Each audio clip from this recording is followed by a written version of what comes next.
O evangelho de hoje será Marcos, capítulo 2, versículos 13 ao versículo 17. Jesus e Levi. Jesus saiu outra vez e foi para o lago da Galileia. Muita gente ia procurá-lo, e ele ensinava a todos. Enquanto caminhava, Jesus viu Levi, filho de Alfeu, sentado no lugar onde pagavam os impostos. Então disse Jesus a Levi: venha comigo. Levi se levantou e foi com ele. Mais tarde, Jesus estava comendo na casa de Levi. Junto com Jesus e seus discípulos estavam muitos cobradores de impostos e outras pessoas de má fama que o seguiam. Os professores da lei do grupo dos fariseus, vendo Jesus comer com aquela gente e com os cobradores de impostos, perguntaram aos discípulos: por que ele come e bebe com essa gente? Jesus ouviu a pergunta e disse aos professores da lei: os que têm saúde não precisam de médico, mas sim os doentes. Eu vim para chamar os pecadores e não os bons. Meus amigos, hoje nós vamos falar de um tema, a vida terrena. E para falar desse tema eu começo perguntando a vocês: o que precisamos para ser feliz? O que o ser humano precisa para ser feliz? Quando o encarnado faz as seguintes perguntas: quem não gostaria de ter bens materiais? Quem não gostaria de ter recursos financeiros? Certamente quando fazemos essas perguntas, todos nós gostaríamos. Porém, o que o espírito valoriza é diferente do que um ser encarnado valoriza. Os parâmetros de avaliação de um ser encarnado são diferentes dos parâmetros de avaliação de um ser espiritual.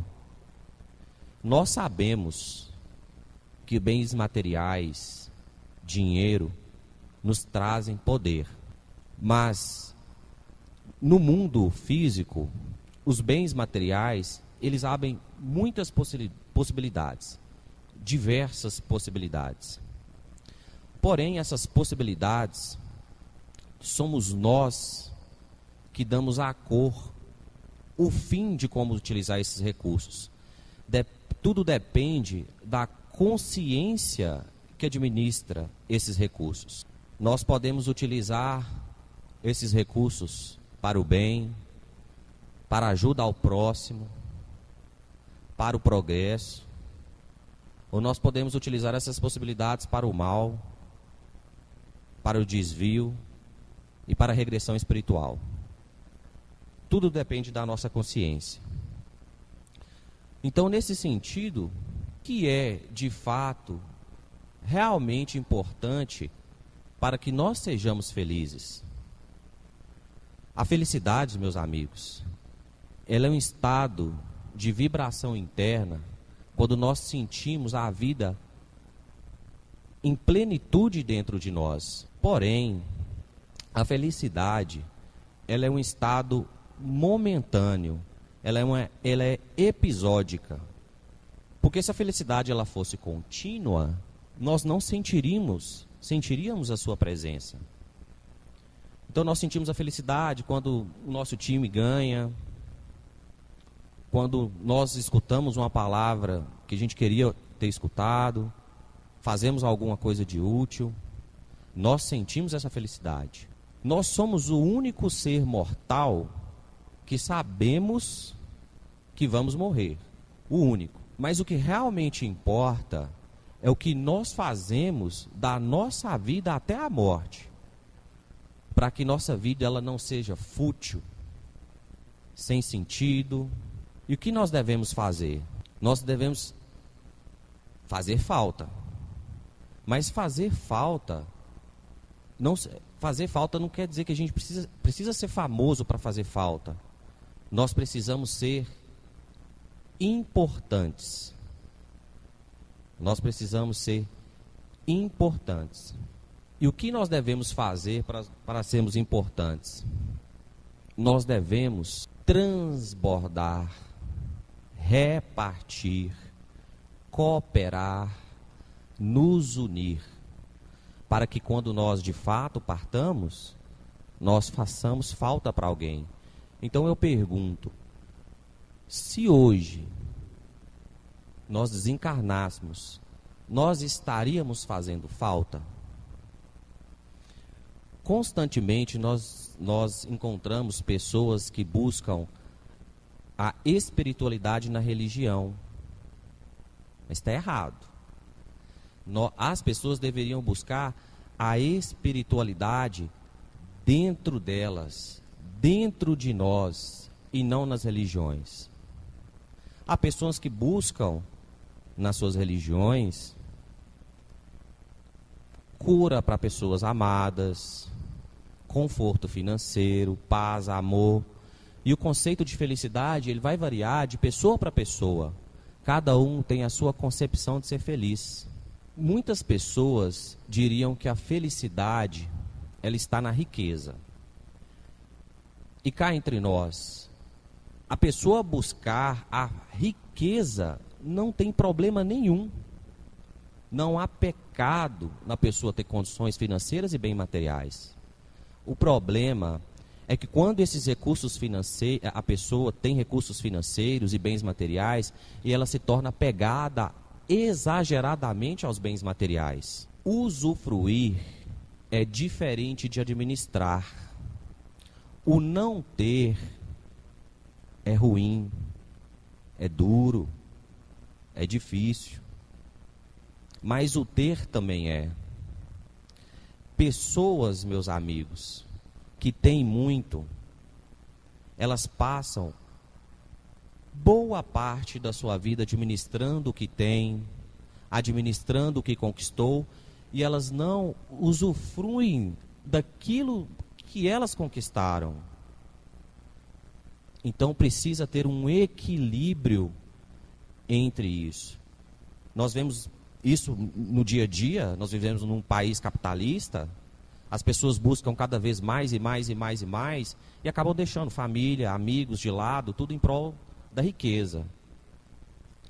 Isso é ruim. A pessoa, ela se torna escrava. O que nós precisamos fazer? Nós precisamos dar significado espiritual para as nossas conquistas. Por exemplo, a casa. A casa é um bem material. Só isso? Não. A casa é o lugar onde nós recebemos a nossa família, os nossos amigos. Nós descansamos, repousamos. Esse é um significado espiritual. Quem não conhece aqui ninguém que comprou um carro e tem um arranhãozinho no carro, a pessoa já perde a noite de sono. Ixi, no outro dia já corre lá para arrumar o arranhão do carro. Mas tem pessoas que utilizam o automóvel como meio de locomoção. Nós devemos dar, então, significado espiritual aos nossos bens. Quantos desastres nós vemos pelo mundo? E quantas tragédias que nós vemos acontecer com as pessoas? A vida, ela nos ensina que nem sempre tudo que é muito caro é melhor para nós. Às vezes ela nos ensina através do aprendizado que nós precisamos muito mais de outras coisas do que o bem material pode nos dar. Nessa reflexão, gostaria que vocês pensassem: quantas pessoas não gostariam de ver um arco-íris depois que o sol sai de uma chuva? E não podem. Será para elas que o carro vale mais? Quantas pessoas que gostariam de ir caminhando até um lago? Quantas pessoas queriam ter o que comer, o que vestir? Quantas pessoas queriam ir poder à escola ler, aprender a ler e escrever? nós devemos nos fazer esses questionamentos. Nós vivemos muito presos às coisas transitórias. Damos mais valor aos bens materiais e desvalorizamos o espírito. Nós precisamos trabalhar as nossas qualidades espirituais. Quando eu fiz a leitura do Evangelho hoje, ela não foi por acaso. Quando Jesus comentou, não são sadios que precisam de médico, e sim os doentes, ele estava coberto de razão. Porque ele veio para salvar as pessoas que precisam de fato da ajuda dele. Pensam somente nos bens transitórios. E se nós formos honestos, tudo que nós temos foi o Pai Celestial que nos deu. Todos os bens materiais. Não levaremos nada daqui. Inclusive, o nosso corpo, ele é uma dádiva divina que nós utilizamos através das reencarnações para cumprir os propósitos que nós mesmos nos comprometemos ao pedir para reencarnar. Inclusive o nosso corpo, ele não é nosso. O que nós levaremos deste mundo, meus irmãos, somos o que nós aprendemos aqui. Então nós devemos, diferentemente do bem material, que a gente pode ficar saciado de tanto ter, com o espírito não. Quando nós trabalharmos o amor, a compaixão, a caridade, a ajuda ao próximo, isso não ocupa espaço dentro de nós. Quando nós desencarnarmos, e nós vamos desencarnar, isso tem valor para nós. Quando a pessoa tem muito bens, na hora que ela vai morrer, sabe que vai morrer, ela se preocupa com quem vai ficar as coisas e não com as pessoas que estão ficando.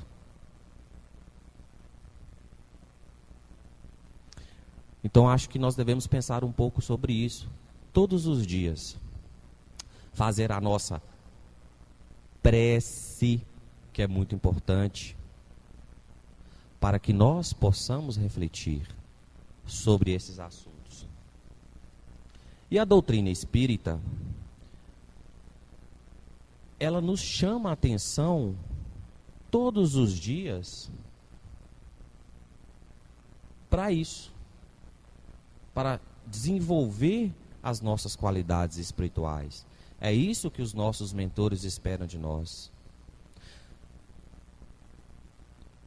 Meus amigos, no Evangelho, no livro Nosso Lar, mas sendo mais exato, no capítulo 30, depois quem quiser procurar, tem na biblioteca do templo, ele conta a história, rapidamente, de uma filha que foi visitar o pai, que estava, digamos, enfermo. O filho, nessa história, eu vou soltar um spoiler aqui do livro, o filho tinha matado o pai por dinheiro, por riqueza. E no nosso mundo, nós emitimos, nosso pensamento, ele emite fluidos. Um estava querendo vingar do outro, o filho no plano encarnado e o pai desencarnado. A família toda sofrendo, entrou em embate judicial e ali de fato se criou um verdadeiro karma. Mas por quê? O pai criou os filhos de forma exagerada com os bens materiais, não tem problema, desde que ele dê significado espiritual. E quando ele desencarnou, briga. Então, os bens materiais, eles fazem parte da nossa vida. Eles têm o espaço deles. Nós devemos achar o equilíbrio entre o espírito e os recursos materiais. Aí a gente fala assim, mas eu já comentei isso aqui outras vezes. Tem gente que nasce na riqueza, tem gente que nasce na pobreza. Às vezes, meus irmãos, às vezes, essa pessoa que nasceu na riqueza, ela está tendo a oportunidade. Então, a pessoa que nasceu na riqueza, na pobreza material, ela pode ter tido as suas oportunidades e não ter aproveitado. E como Deus nos dá a oportunidade da reencarnação e corrigir os nossos defeitos, ele nasce na pobreza para de fato aprender a dar valor nas coisas. É simples assim. Então, meus amigos, para essa reflexão do dia de hoje, eu gostaria que todos, 10 segundos, 30 segundos, fechassem os olhos e pensassem: o que de fato é importante na sua vida? Se você se fosse hoje, para quem você faria falta? O que te falta para ser feliz? Se tudo que você tem aqui foi Deus que te deu, Ele nunca te abandonou. O que importa na sua vida são seus bens materiais, são sua família. Façam esses questionamentos. Agradecer a Deus todas as coisas, todas as oportunidades. Às vezes nós não entendemos o momento que nós estamos vivendo, mas lá na frente ele vai ter um significado. A vida, meus irmãos, ela não começa no berço e ela não termina em um caixão. Muito obrigado.